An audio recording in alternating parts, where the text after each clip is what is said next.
বন কৰা ছোৱালী।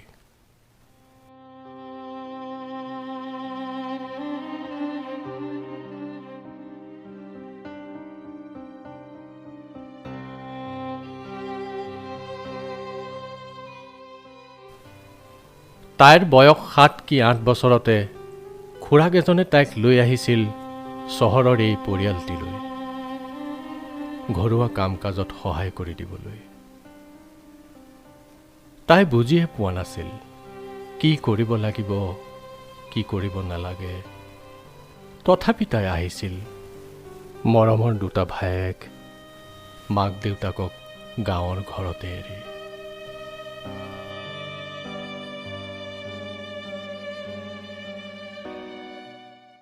সিহঁত বৰ দুখীয়া। বাপেকে পুৱা কাম কৰিবলৈ ওলাই নগ'লে ৰাতি সিহঁতে লঘোণেই শুবলগীয়া হয়।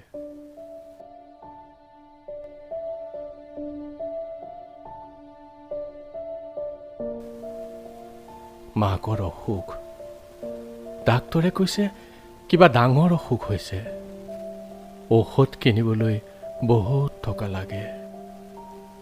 সেইবাবে তাই এনেদৰে থাকিবলগীয়া হ'ল আনৰ ঘৰত। তাইৰ বয়সনো কিমান? কিনো বুজি পায় কণমানি ছোৱালীজনীয়ে? খেলিবলৈ মন যায়, পঢ়িবলৈ মন যায়।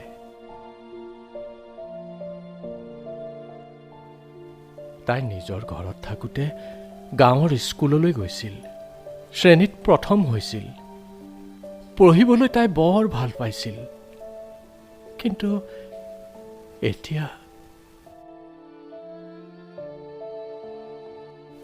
কাকনো ক'ব পঢ়াৰ কথা, স্কুললৈ যোৱাৰ কথা? দিনটো কাম কৰোঁতেই যায়।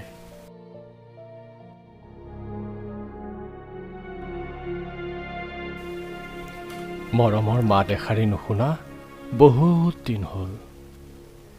এতিয়া কেৱল হোতা মাত, মালিক মালিকনীৰ আদেশ, গালি সপনিবোৰহে তাই চিনাকি হৈ পৰিছে। কেতিয়াবা মাকৰ মৰমৰ মাতটিলৈ তাইৰ বৰকৈ মনত পৰে। নিশা মাকৰ বায়েকহঁতৰ মুখবোৰে বৰকৈ আমনি কৰে। তাই শুব নোৱাৰে, নীৰৱে চকুলো তোকে। তথাপি তাইতো ইয়াতে থাকিব লাগিব। মাকৰ দৰৱ কিনিবলৈ মাহে মাহে টকাকেইটা পঠাব লাগিব। নিৰুপায় তাই।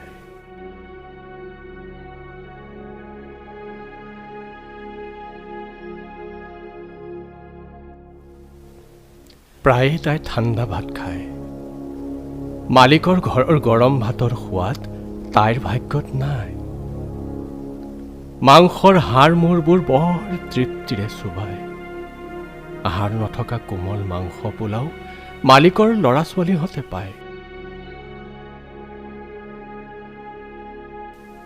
ফিচিকি যোৱা আনে পিন্ধিবলৈ এৰা চোলাকেইটা তাই পিন্ধিবলগীয়াত পৰে। কিন্তু মালিকৰ ল'ৰা ছোৱালীহালৰ নতুন নতুন চোলা পেণ্টবোৰ সদায় তাইয়ে ধুৱে। তাই মাটিত শুৱে। জাৰৰ দিনত পাতল কম্বলখনেৰে বৰ কষ্ট পায়। কঁপি কঁপি ৰাতিটো পৰি থাকে।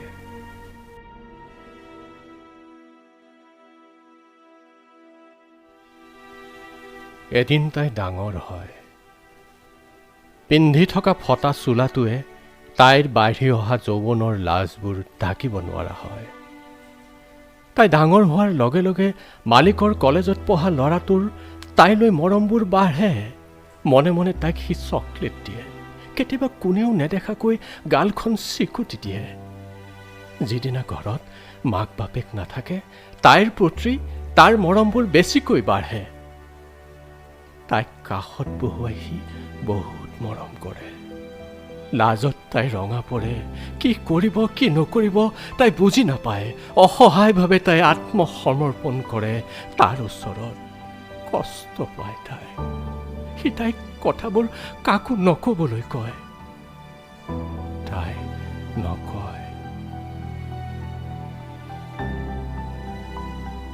বুজা নুবুজাৰ দুমোজাতে কথাবোৰ হৈ যায়। মালিকনীয়েও তাইৰ দেহৰ পৰিৱৰ্তনবোৰ বুজি উঠে। তাইক সোধে, মাৰধৰ কৰে, তাইৰ চৰিত্ৰত চেকা পৰে।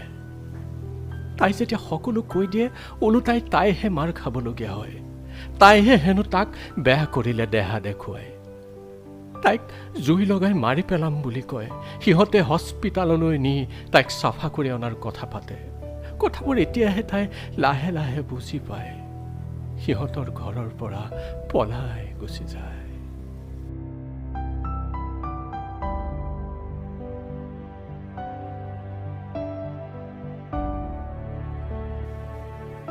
ৰেলৰ চিৰিকেইটাত তাই অকলে বহি থাকে।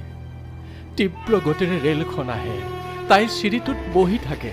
ৰেলখন তীব্ৰ বেগেৰে পাৰ হৈ যায় আৰু